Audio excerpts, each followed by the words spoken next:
Thank you very much. Please be seated. We're back on the record in the matter of State of Utah versus MacNeill. He is present with his counsel. The state's attorneys are here. The jury is seated. Alexis Somers is on the witness stand. You may cross. Good afternoon. You have been very involved with the investigators in relation to the progress of this case, correct? That's correct. And you've also taken the opportunity to go to numerous media outlets to share your story as well, correct? That's correct. And your sister Ada has been living with you for quite a number of years, correct? Yeah, Ada, Elle, and Sabrina have. Yeah. Ever since my mom died. Since fall of 2007, roughly. Since summer of 2007, yeah. And you have permanent custody of Ada, correct? Yes, I had custody of my sisters. And in the fall of September of, in September of 2007, you prepared a lengthy document which you titled an official statement in relation to your concerns with your father, correct? That's correct. And you provided that to the Pleasant Grove Police Department? Yes. And you subsequently provided other drafts to the Utah County Attorney's Office of your official statement as well, correct? Yes. And you worked with Doug Whitney in relation to some modifications to your official statement, correct? At some point, Doug Whitney or the investigators had additional questions or asked for more details of specific things that I did add. And they prepared investigative summaries and provided those to you to review as well, correct? I think they did prepare a few things and provide me with some. I don't know if they're called investigation summaries or what they are. Some reports, yes.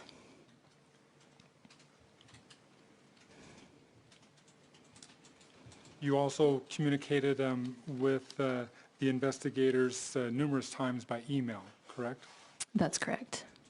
And in those various emails, you shared facts about your recollection of events in relation to your mother's passing, as well as your father, correct? Yeah, I shared some memories and. Mm-hmm. And you did your best to accurately share facts in both your official statements as well as in your emails, correct? Yeah, I did my best to remember what I could. Mm-hmm. And I believe you testified earlier today that it's fair to say that your memory closer in time to the events is probably better than it is today? For certain things, yes.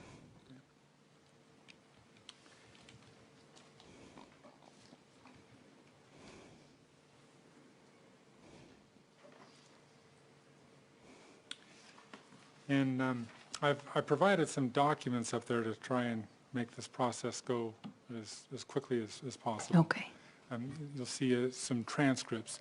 You've sat in and been interviewed on a number of, we've had a number of occasions to be involved in interviews with the Utah County Attorney's Office, correct? That's correct, uh-huh. And one was an interview with your sister Rachel in September of 2009, correct? If that's what you're telling me, I mean, I don't specifically remember what date or. Did you see that transcript? I do. I see this transcript. It says September 29th, 2009. Uh-huh. That seems about the time that you had your interview with Rachel. Is that a fair statement? Yeah, that's probably a fair statement, yeah. And then you had the opportunity to sit in on an interview and also participate in an interview with your sister Vanessa as well, correct? I don't remember if I did or not, but if you have record of, is it this one, right? Next one over. Oh, this one here? Yeah. Oh, okay. Okay, it looks, I don't see, oh, AM, okay. Yep. And that was, I believe, January, well, it says January 20th, 2009. And Does that seem about right, based upon your memory of when that interview occurred? That could have definitely been the date. Yes, that seems right. And then you also had an opportunity to be involved in an interview with you and Linda Clough, correct? Yes. And that was in January of 2011? Yes. Sorry. And then all the way over is a transcript of a preliminary hearing from October of 2012. Do you recall testifying at the preliminary hearing as well? I do. Uh-huh.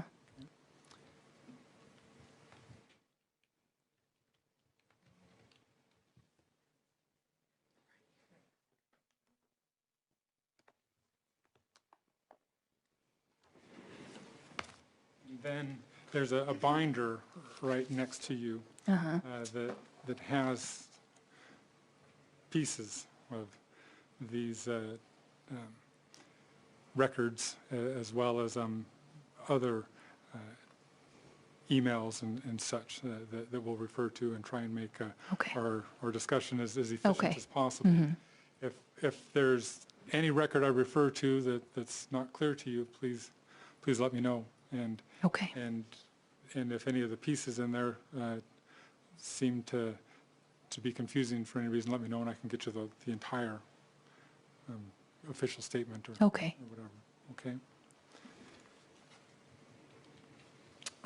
In the binder, if you turn to tab 6. And then in tab 6, there's a subsection D. And do you recognize that document as being part of one of your official statements that you drafted and provided to the Utah County Attorney's Office? I do. And then in paragraph 3 of that document, you indicate a couple of months before my mother died, Dad suggested that she have a facelift, correct? And so the time that Dad suggested that your mom have a facelift, according to your earlier statements, was actually a couple months before her passing, correct? That's what I wrote here, but that was inaccurate. So it's different from your memory now? It's different from what happened. Okay. And you've also testified here today about getting some phone records from your father, correct? Well, getting your father's phone and getting his password, correct? Yes. And that occurred in March of 2007? I know when we called the number, it was March 2007. I don't specifically remember what day I got the password changed, Okay. or the password. But at the time that you got the password, you were physically home in Pleasant Grove, correct? Yes, because I did take my dad's phone in order to get the password. And when you took his phone, you lied to your father and told him that you wanted to change or download a ringtone, correct? I told him that I was going to download a ringtone, and I did, as well as look at this password. You never mentioned anything in your statements that you actually did download a ringtone, did you? I don't think I was ever asked that if I followed through with that. And so you took his phone, and then you sent a email or a text to the phone company asking that they send the password back to the phone, correct? I think that's what happened.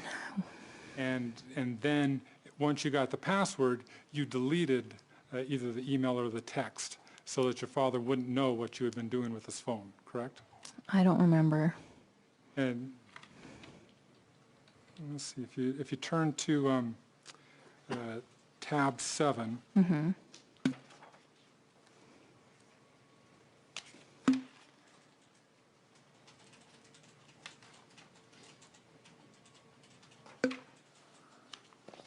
Maybe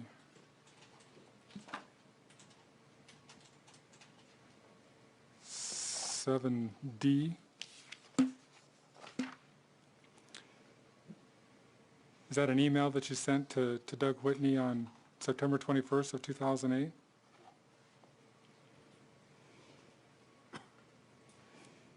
Yes, I believe. Yeah, that's what it's labeled. I don't see the specific email showing that I'd sent it, but Okay. Appears to be a letter from you to Doug Whitney, correct? yes. And if you turn to page 2 under paragraph Q, then what you wrote was, later that day I took my father's phone telling him I was going to download a new ringtone on it. And instead I went online to T-Mobile and requested his password to be texted to his phone. Correct? I got his password, I then deleted the text and then gave him his phone back. Correct? Uh-huh. That's what you reported to the county, right? That's what is written down here, yes.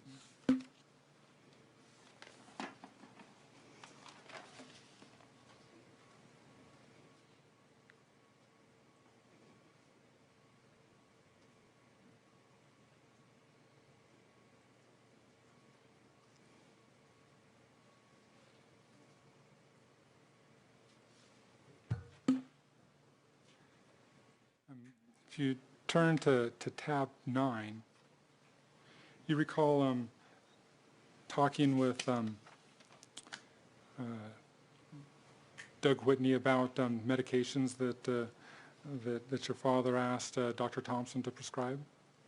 I don't recall any specifics, but I guess this will refresh me. Okay. And this is just an excerpt from your interview on January 20th of 2009 with your sister Vanessa. Okay. Correct, on tab 9. And if you turn to the second page in tab 9, which is actually page 55 of the interview, about halfway down, you indicated that my dad asked Dr. Thompson to prescribe that medicine, referring to Ambien. That's correct. That was one of the medications he asked to be prescribed. And so if Dr. Thompson has testified here today that that's a medication that he normally prescribes, you would take issue with who suggested Ambien in relation to your mother's plastic surgery? I just know it was one of the medications on the list that my dad wanted prescribed.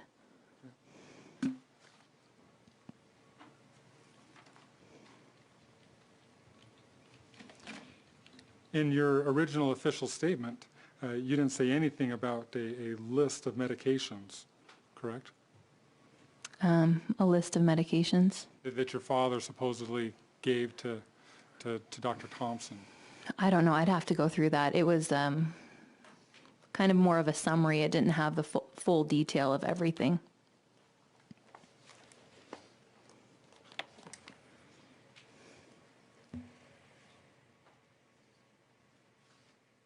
May I approach him? You may. There's a full copy. Okay.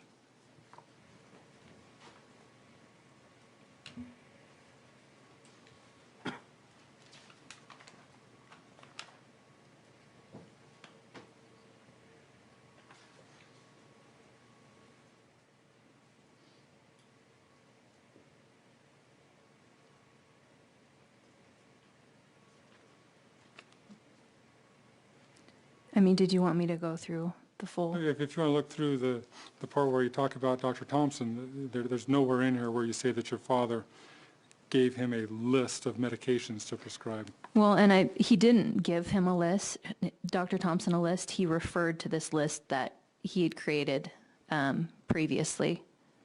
Nowhere in here that refers to your dad using a PDR to come up to a list previously. No, and like I said, this is very shortened versions of the event. This was just me being a layperson bringing in this statement to the Pleasant Grove Police Department. And this was your first report, then it's actually, what, 18 pages long? I think it's longer than that.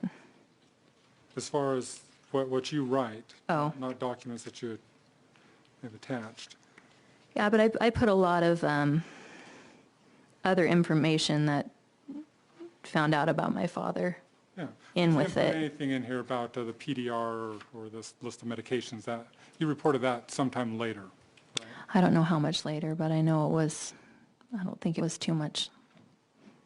Well, it took actually a while for the police to even look into my mom's death, so that may have been reported later.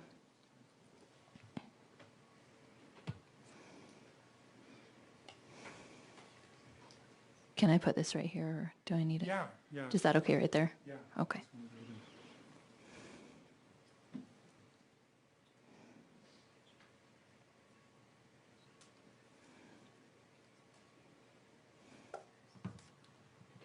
In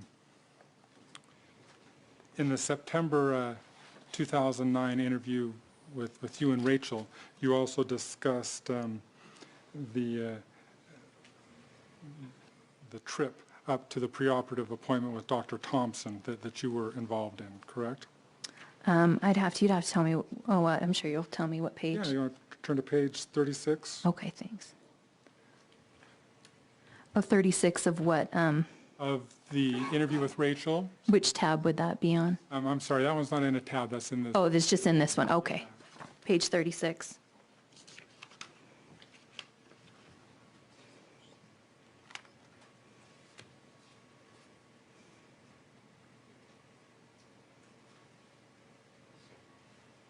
And then if you look down, like at about line 19.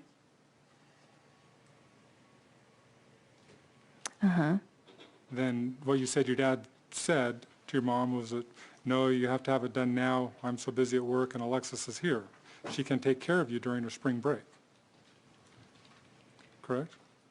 That's what he had said. And so your mom, she went and she even talked to Dr. Thompson about it. Correct? Can you repeat that one more time? I'm just confused, Yeah, I'm so. sorry. So on line 21, it says that your mom even talked to Dr. Thompson about possibly postponing the surgery, right? She talked about, because she talked with him specifically about, losing weight and different things like that and postponing if that would make a big difference. And Dr. Thompson said it would only make a difference if it was like 50 pounds or something like that, right? I believe so. And then he told her that you don't need to lose that much, and your mom says, oh, okay, right? That's what you reported. That's what was reported here, yes.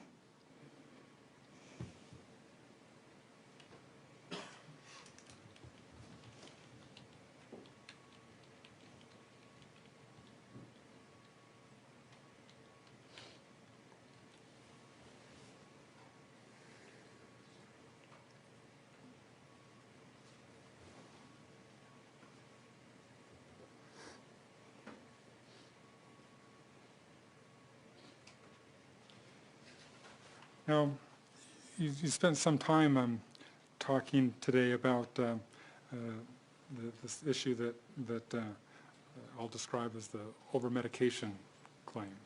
And that, you say, occurred on the evening that your mother came home from the hospital. Yes, on the 4th.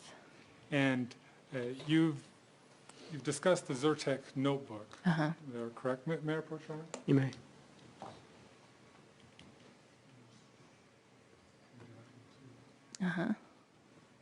And in the Zyrtec notebook, from what you label as day 2, and then that was your terminology, right? Day 2 and day 3. Yes, yeah, and I wrote these. And I believe you testified earlier today that you called it day 2 because it was the second day after After her surgery, that's correct. Okay. And so in your Zyrtec log, you have medications that go through 1040 at night, correct? That's correct. The 1040 Percocet, those were medications that you gave your mother and recorded it on the log, correct? That's correct. And then when you go to day 3, then you record some medications given at 12 a.m. arnica, 12 a.m. Valium, 1 a.m. Lortab, 130 Phenergan, 130 Percocet times 2, and 130 Ambien. Yes. Those were medications, as I understand your testimony, that your father administered that you found out about the following day. Yeah. Is that correct? Those are the medications when I asked him, what did you give her? Those are the medications that he stated he gave her, and the approximate times as well. And so the times were approximate, correct? This is just what he told me, and so I wrote down what he told me.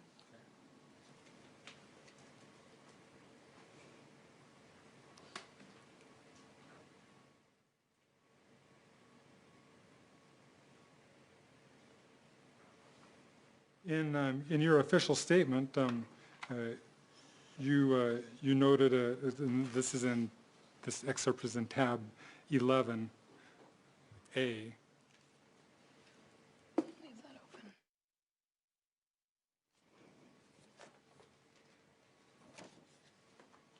open.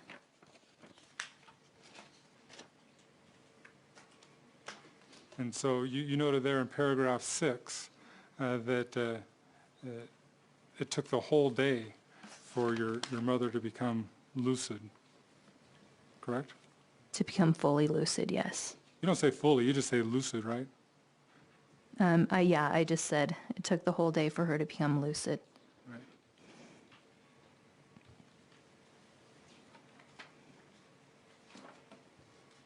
And you've repeated that to investigators as well numerous times, that it took the whole day for your mother to become lucid, correct?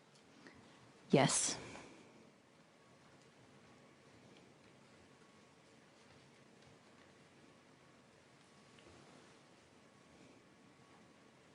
And you also discussed this incident with 2020 as well, correct? I believe so, yes. And you discussed it at the preliminary hearing also, right? Yes. And at the preliminary hearing, you testified that, pretty much consistent with what you said today, that your mother wasn't able to speak until early evening, correct? I believe I testified that wasn't able to carry on, like a full conversation or being what I deem as fully lucid until earlier in the evening. At the preliminary hearing, you didn't use fully lucid, did you? I don't know. I don't remember what I said. Turn to page 809. Okay.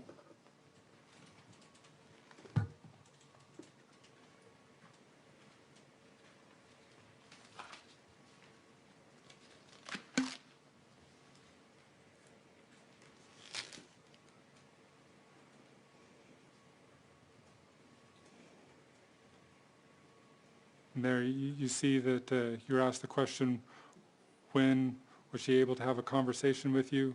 Well, I'm sorry, that was your answer. Well, basically you indicate that it was early evening before she was able to have a conversation with you, correct? I also indicated that I wasn't 100% sure of the exact time. But to have a full conversation with her, it was later on in the day, definitely. At the preliminary hearing, you didn't say anything about your mother communicating with you in any way about even being in pain prior to that conversation, correct? I don't believe I was asked that in the preliminary hearing. In none of your other statements that you've given in this case, have you ever said that your mother communicated with you in any way prior to the early evening when you said she became lucid, correct? I don't know. I'd have to look over all my statements. You don't remember saying that, though, do you? I don't remember saying that. That your mother had communicated with you and indicated she was in pain and therefore needed pain medication, for example, prior to early evening? I'm just not 100% sure on that one.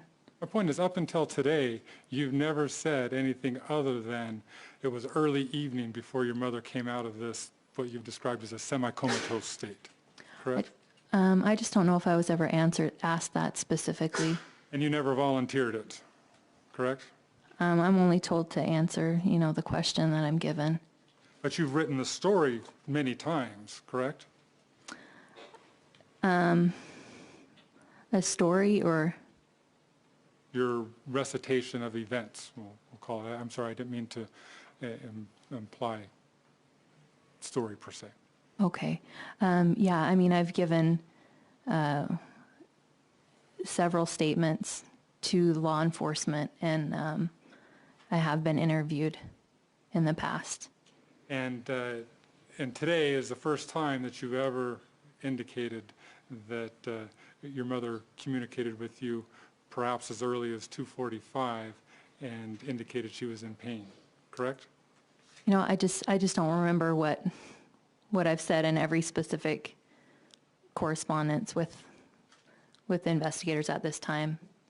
You spent some time preparing for your testimony here at trial, right? I've prepared. Gone over statements, noticed things that were inconsistent, correct? You know what, I've just gone over my preliminary hearing. So you have gone over the preliminary hearing transcript. I've gone over some of it. And you've also testified at other hearings, such as in June of this year, correct? June 26th. Gosh, I've been to so many court things, I don't really remember what was that hearing about? Point is that you've recently been made aware of an inconsistency with your testimony in relation to your mother not being able to have a conversation until the evening on April 5th, and your Zyrtec log, and you have modified your testimony here at trial today, right? No, that's incorrect. You've just given new testimony that you haven't given any time before. No, I just answered the specific questions that I've been asked.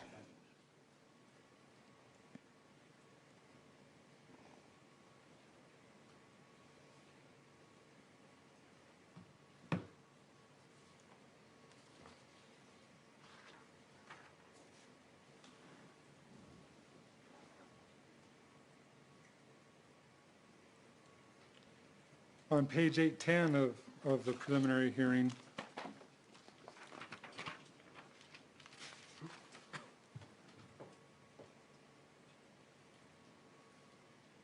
so maybe starting back on page 809, you were asked the question, was she eating and things like that? And you said, yeah, I know she didn't. She was eating anything for the first couple of days, but she was drinking water. I don't know at what specific time. And then question, okay. And then your answer, during the time she was sedated, if she ever was awake enough to take one sip of water, I don't remember. That's what you said at the preliminary hearing, right? Yes. You didn't even remember her being awake enough during the day until the early evening to take a sip of water. I didn't say during the day. I just said during the time that she was sedated. Right. And this was right after we had just talked about her being sedated until you were able to have a conversation with her in the early evening, correct? And once again, you know, I'd said early evening, but wasn't 100% sure of the exact time. But the truth of the matter is on the Zyrtec log, you had been giving her medications since early in the day. No, well, I'd given her, let me just refresh this. I'd done the eye ointment and some hydrogen peroxide, but it wasn't until the afternoon that I gave her anything that she would have had to take orally. 1250 methylprednisolone, that would have been oral, correct? That would, yes, that's what I said. It wasn't until the afternoon. 1250 Premarin, that would have been oral, That's correct. right?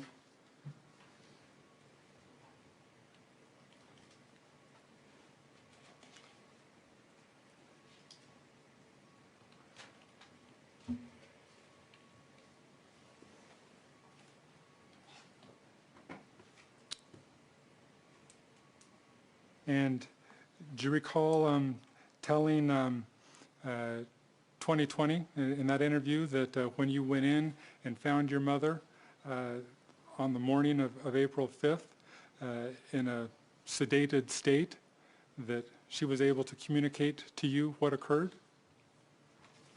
I don't remember that specifically. And she was able to tell you what you say she said occurred, and then you went to to your father? Do you remember talking about that with 2020? I don't. Okay. Now, could we dim the light? Yep.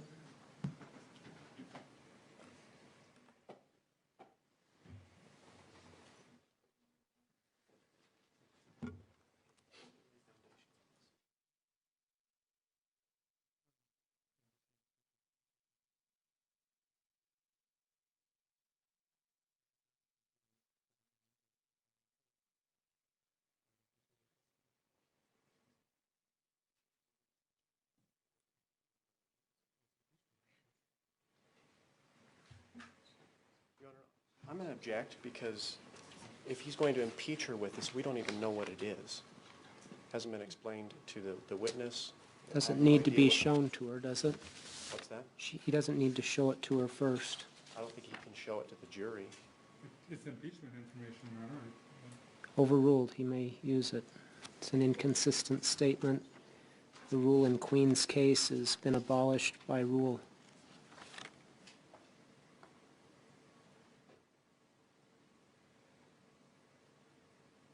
May I proceed? Or? You may. Go ahead.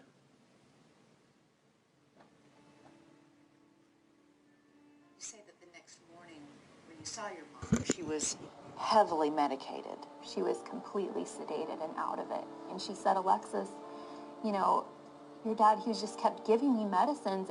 And I went right to my dad and he goes, I don't know, I must have done something wrong.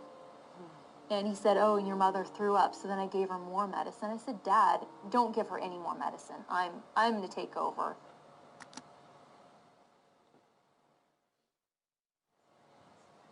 So, in your interview with 2020,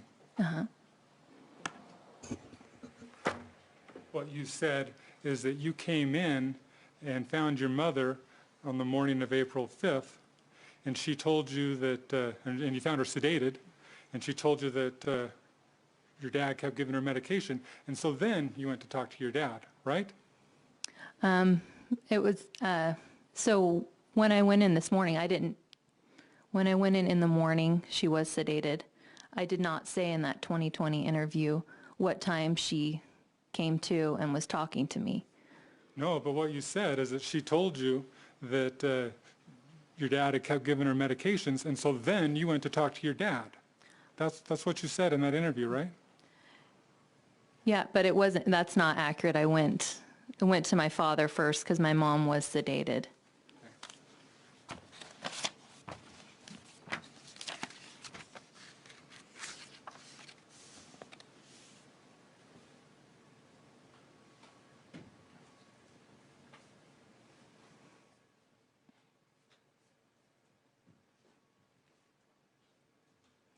You discussed this issue in your interview on January 11th as well, correct? I'm not sure. Turn to page 17. Which one is the January 11th? Is that That's the the? one with, it's January 5th, 2011, maybe Oh, okay. January 5th, 2011. Which page, sorry? 17. Okay.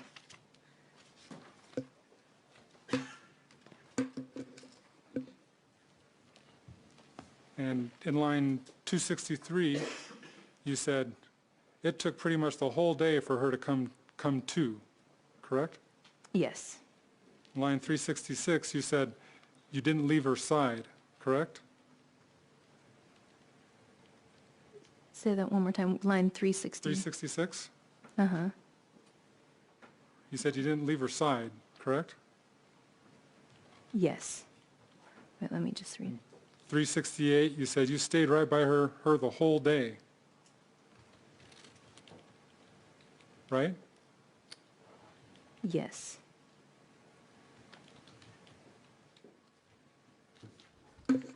This, okay.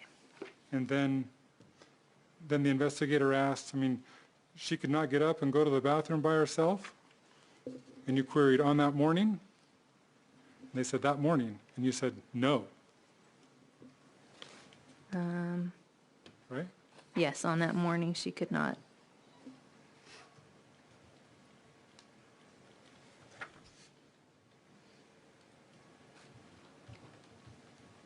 And then down on 381, line 381.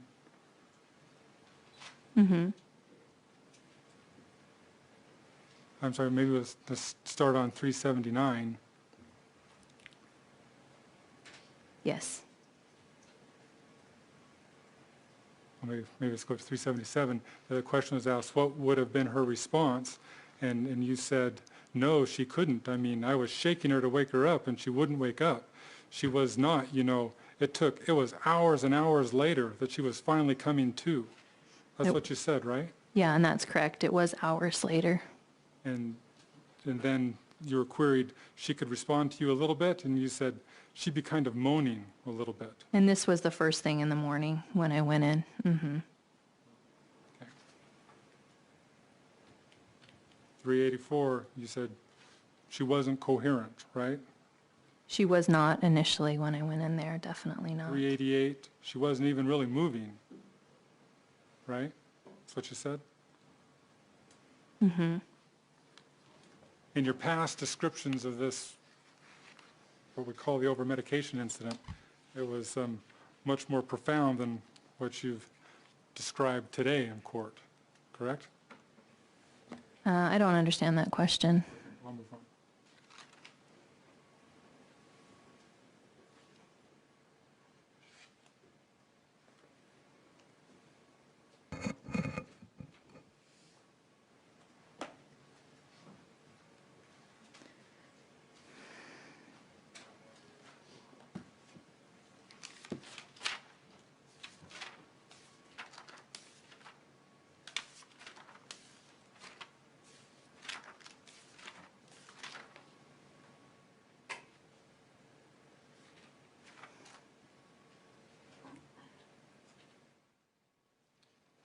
Turn to page 894 in the preliminary hearing. Okay.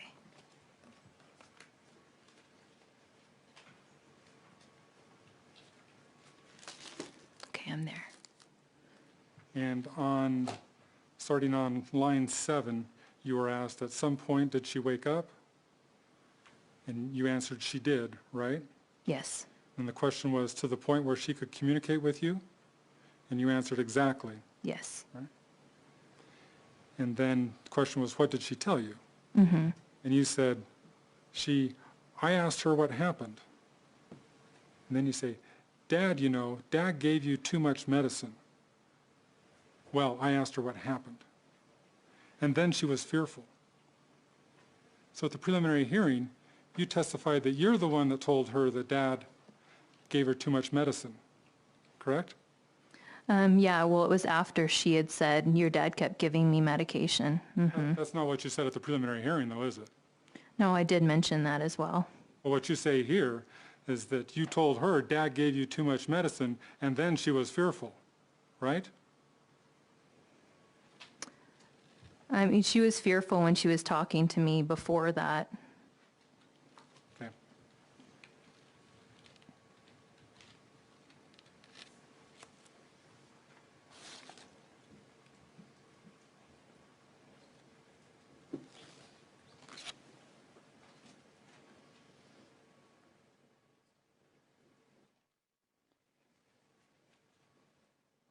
You've previously stated that the only time in your perception that that your mother wasn't thinking clearly since she had her surgery was on that morning, April 5th, correct?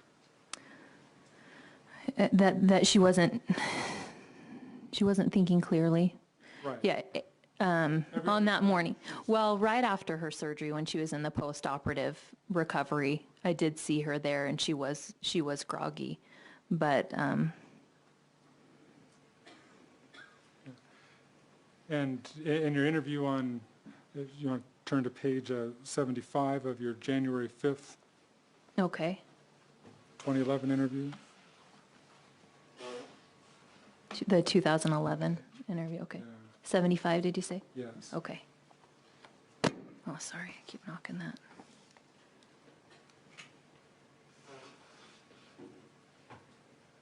Starting on line 16, you said, I mean, the only time she was incoherent was that day where she was drugged.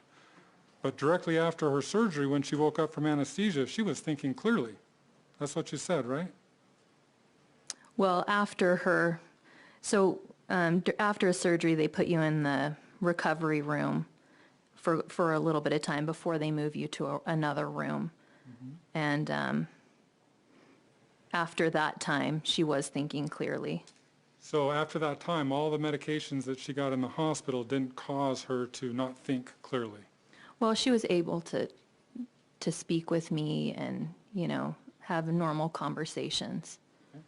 And during all the rest of the week, after her surgery at home, she was able to speak with you and have normal conversations, correct? Yeah, I mean, she was having some pain and having a few issues, but no, she was thinking clearly. So notwithstanding the medication that she was taking on those days, other than the 5th, she was able to think and act appropriately, correct? Yes. Mm-hmm.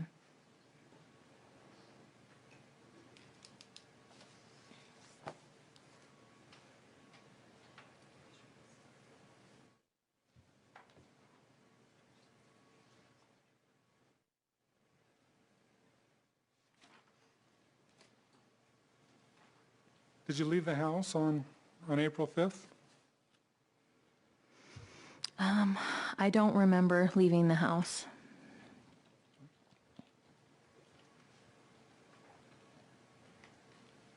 It turned, still in tab 11, to subtab H. 11H. Yeah.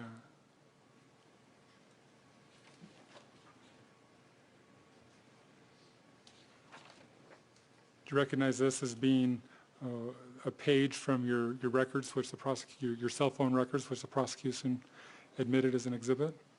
That looks correct. And so this is the page for April 5th, correct? It has April 5th, yes, and on here. And at 3:02 p.m., you received or placed a call, rather, from wherever you were back to your house phone number of 785-7588, correct? Can I get refreshed again what my cell phone number was at that time? Because If you look up at the top, okay. I believe it says this is itemized details for 801-7. Uh-huh. That's the number that you testified to earlier was your cell phone at the time, right? Yes. And so on April 5th of '07, wherever you were, you placed a call back to the house at 3:02 p.m. that lasted for 23 minutes, correct? That's what it looks like, yes. So sometime prior to then, you'd left the house, right? I left either. I mean, it might have been my cell phone. I let my little sisters use it as well. I don't recall leaving the house that day.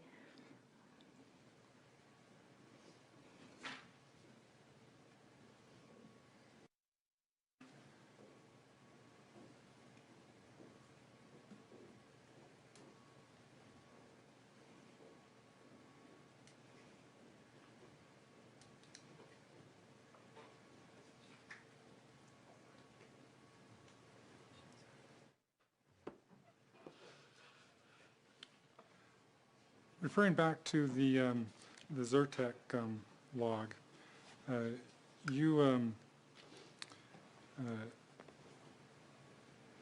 you discussed writing down medication in your official statement from September of 2007, right? I'd have to review that, but Turn to tab 12. I've got just the extra. Okay. You're welcome to okay. read the entire thing if you'd like. So in paragraph 6. Uh-huh. You indicate that you wrote down every medication that your mother took. You didn't say anything in this official statement about a black book, did you? I'd have to look over the whole statement. I don't know if I did at that time say that. You didn't say anything about the Zyrtec log either. I just said that I wrote every medication down and the time for her next dose. You didn't say anything about copying the Zyrtec log into the black book either, did you? No, like I said, I only stated that I wrote down every medication that she took and the time for her next dose. But like I said, these were big events, and I narrowed it down to the small paragraphs just to show kind of an outline of what happened. Turn back to your interview from January of 2011 and go to page Okay. 14.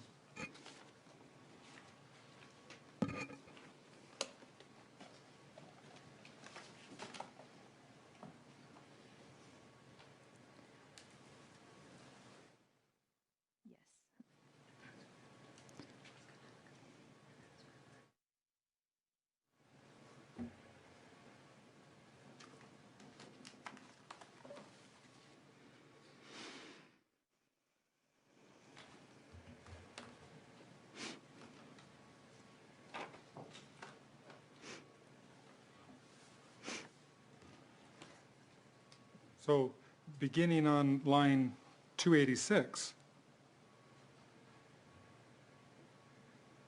you indicate to the investigators that you have this little green notebook that you do have with you Yes. at home somewhere, and that you'll find it. Yeah. This was the first time in this investigation that you ever disclosed to anybody that you had any sort of a record of the medications that you say you gave your mother, right? I don't know if this was the first time that I mentioned it. Prior to this, you'd always said that when you went home, the record was gone. Isn't that correct? When I went home, the official record was gone. That is correct. Yeah, and so this is the first time that you said, oh, the official record is gone, but I've got this Zyrtec book, right?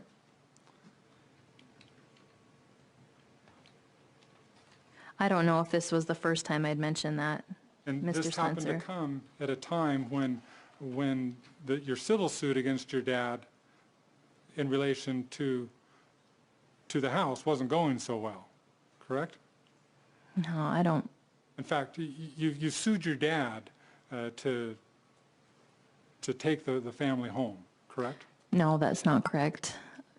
So claiming that he can't inherit from your mother because the house was in her name, Well, because you allege that he killed her in your civil suit, right? well, that had been going on a long time. I was appointed the executor of my mom's estate before her death, and it's my duty as the executor for my siblings to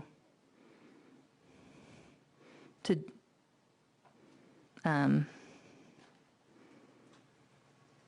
sue your dad? no, not to sue my dad, but to make sure that the estate is processed the way it should be. And at this time, there had been an order entered requiring the estate be distributed to your dad, which you were trying to get set aside, correct? I don't know of that specifically. And you actually even asked the county attorney's office to write a letter on your behalf to submit to the court? I don't recall specifics of that, but I think they did write a letter at some point. So at any rate, in January of 2011, you disclose that you've got this little green Zyrtec notebook, right? And I think I'm almost sure I'd mention it at another time as well, but I don't remember the specifics. If you mentioned it someplace else, I suspect that the prosecution will correct me on that on redirect. Objection, argumentative. Sustained. And on page 14, you go on to say Of this, of the January 2011 transcript, okay, that Zyrtec notebook, it just has what medications that I documented until the day that, including the day that my mom was kind of drugged, is what you say there, right? What sentence are you looking at again? Page 14, Oh, lines 288, 289.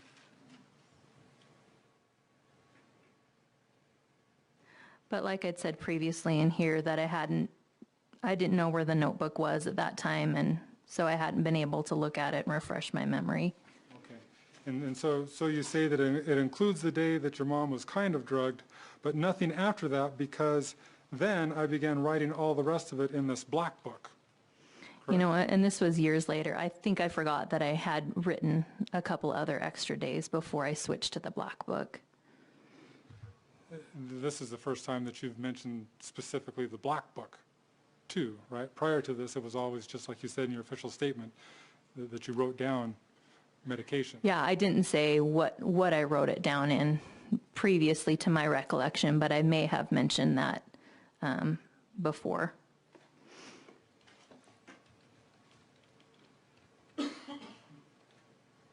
I think I did mention it in the 2020 interview. And that was before any of the Well, the civil 2020 stuff. interview was actually after this, right? That was in February of 2011? No, no, I think that's when it aired, but we had been interviewed several years before this, a couple years. Maybe it was 2010, I believe. But you know what? You don't remember for sure. Well, I'd have to double check, but I believe it was before this 2011. They had been kind of following the case for several years before the official airing of it. As far as anything that you reported to law enforcement, this is the first time that you ever mentioned the black book or the Zyrtec log, correct? And like I said, I don't know if that's the first time I've mentioned it. But it was mentioned in this interview. You're correct on that.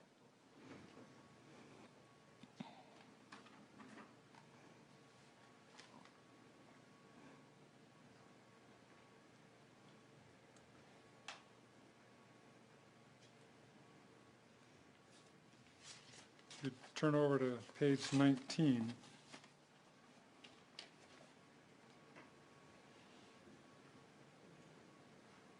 Of what, Randy? January Okay. 11 interview. Page 19.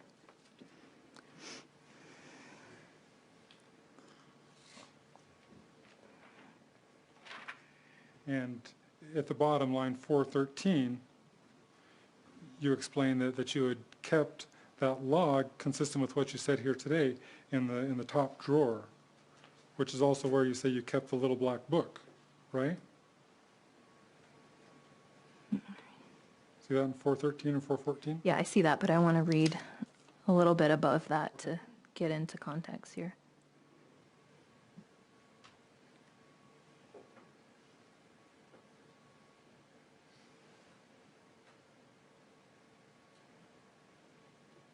Okay. And if you turn over to the next page,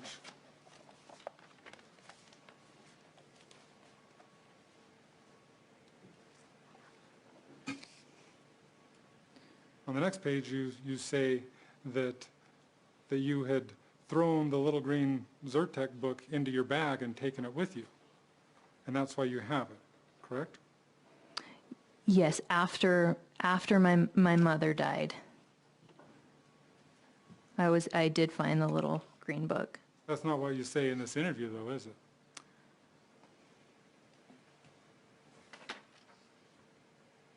I think that was what I was saying in the interview. I haven't had time to read the whole interview, but Read what you need. If you look on the top of page 20, referring to the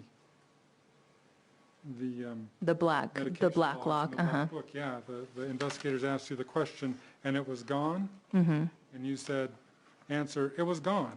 And I had just kept with me. I'd thrown it in my bag, this little green medicine. That's why I do have what medication? that's what happened. I did throw it in my bag. Yeah, you indicated in this interview that you threw it in your bag when you went back to school, right? Yeah, after my mom's funeral. That's what I remember.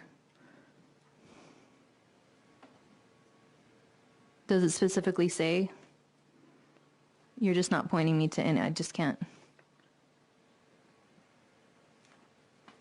Yeah, What it specifically says is what we just read. okay. That you had kept with you. That's true, I did keep, and that's how I had this in my possession, because I did throw it in my bag when I went back to school.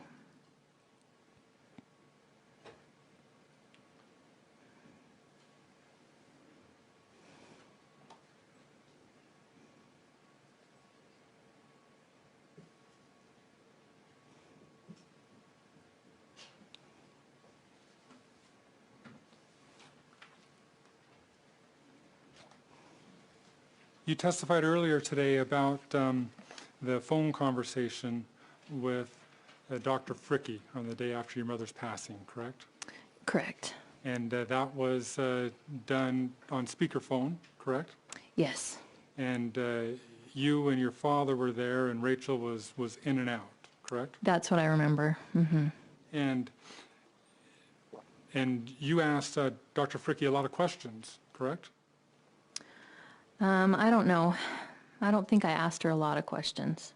In fact, when I don't- when the call started, you were the first one to talk with her.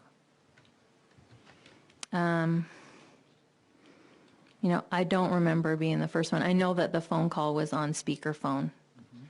So I don't know if I was the first one. I don't recall. Turn to tab C. Yes. In this big binder? Yes. Okay. So I'm sorry, 12C. 12C, okay. Wait.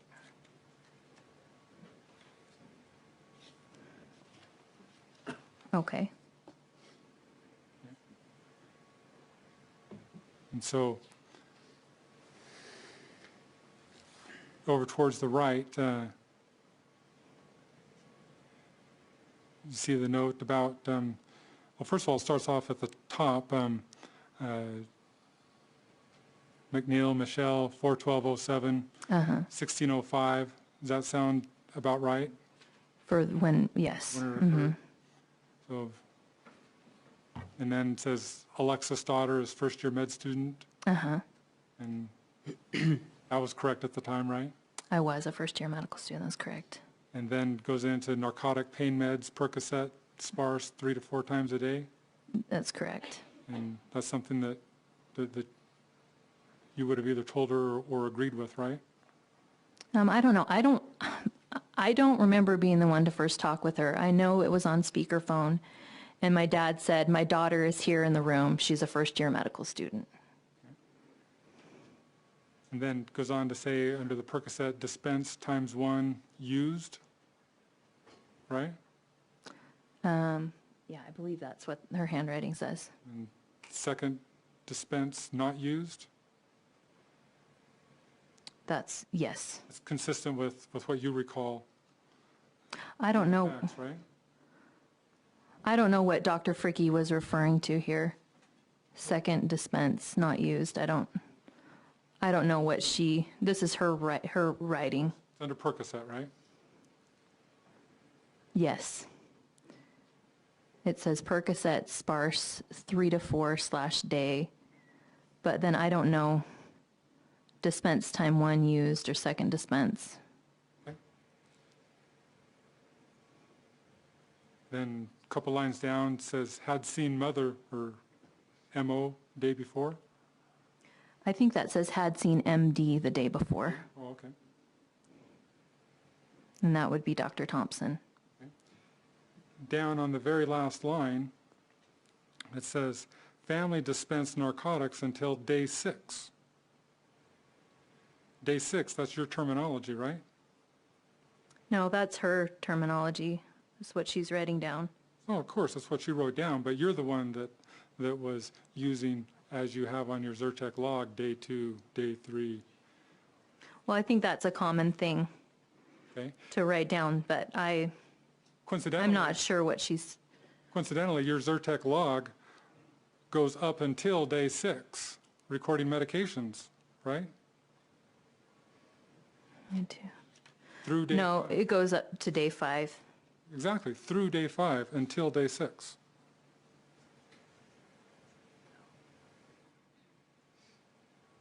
Okay. Right? Yes. And then right up above that in Dr. Fricke's notes, it discusses mild respiratory distress night after surgery. Right? You see that? Yes. And so decreased amount of narcotics, Percocet. Mm-hmm. You didn't tell Dr. Fricke that there was this big over-medication issue that day, did you? I don't recall telling her that. And whether you said this or whether your dad said it, it was the so-called over-medication incident was mild respiratory distress. Yeah, I don't know who said that specifically. I don't remember saying that. Could we just stand for a minute? Yeah. Why don't you take a break, stand and stretch for just a minute?